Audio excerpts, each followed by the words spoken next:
యేసయ్యా, ఈ లోకంలో మేము ఏమి కలిగి ఉన్నా ఏమి లేకపోయినా నీ రాజ్యంలో మేము నిత్యము జీవించే భాగ్యము ఏనాటికి దూరం కావడానికి వీలేదయ్యా.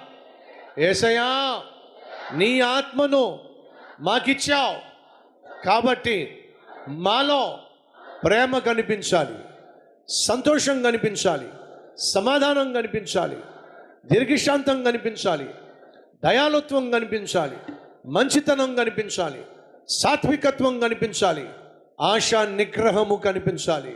వేషధారణ కనిపించడానికి వీల్లేదయ్యా. లోక వ్యామోహం కనిపించడానికి వీల్లేదయ్యా. నాయనా, అరికాలు మొదలుకొని నడినెత్తి వరకు నీ శక్తితో నీ సన్నిధితో మా జీవితాలను నింపు నాయనా. వాక్యముతో పోషించబడే బ్రతుకులు మాకివ్వమని యేసు నామం పేరట వేడుకుంటున్నాము తండ్రి. ఆమెన్.